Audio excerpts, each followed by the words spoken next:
हम लोग करते हैं एग्जाम्पल नंबर 8, जिसमें क्वेश्चन में बोला गया है कि what minimum horizontal speed should be given to the bob of a simple pendulum of length L so that it describes a complete circle. तो देखें, इस क्वेश्चन को करते हैं।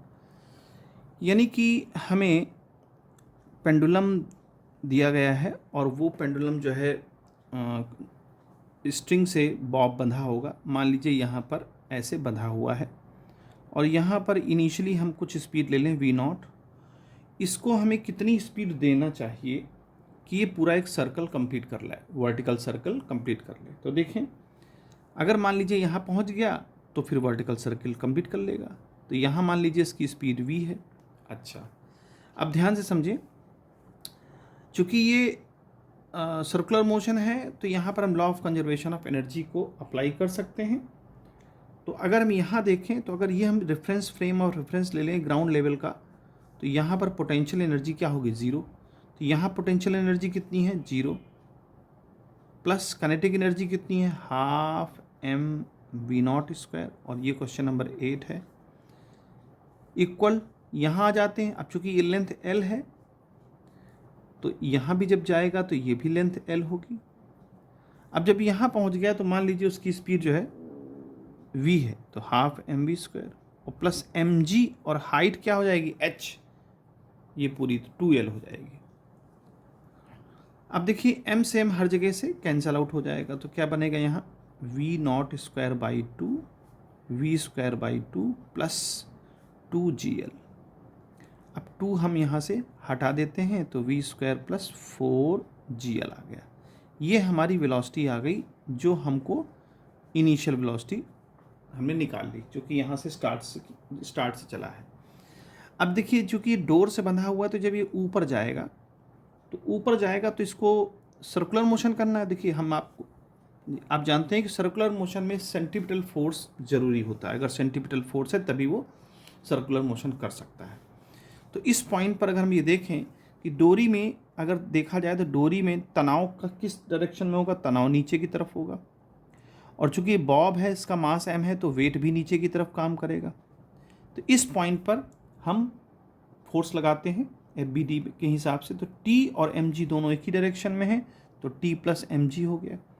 ये दोनों मिलकर के क्या देंगे? सेंट्रीपिटल फोर्स, और वो क्या होता है? mv square by r।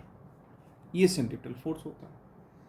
अब चूंकि mv स्क्वायर बाई, आप देखिए यहाँ से v स्क्वायर की वैल्यू फाइंड की जा सकती है क्या? तो यहाँ रख देते हैं m, और v स्क्वायर की वैल्यू हो जाएगी v0 स्क्वायर माइनस 4gl, जो कि इस इक्वेशन से हम निकाल सकते हैं t प्लस mg। अच्छा, अब चूंकि हमको निकालना क्या है? हमको निकालना है वेलोसिटी। तो देखें, इतनी मिनिमम हम वेलोसिटी यहाँ दें, इतनी मिनिमम वेलोसिटी दें कि यहाँ पर आने के बाद उसमें टेंशन बिल्कुल जीरो हो जाए।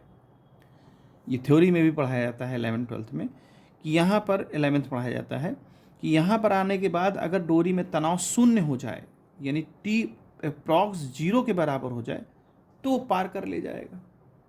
लेकिन हाँ, डोरी में कोई भी खिंचाव ना हो, मतलब खिंचाव इन द सेंस डोरी ढीली ना पड़े, है ना।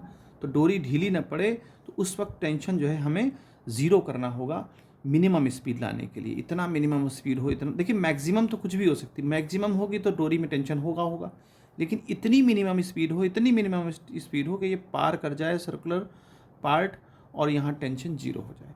तो टेंशन को हम क्या कर देते हैं? ज़ीरो।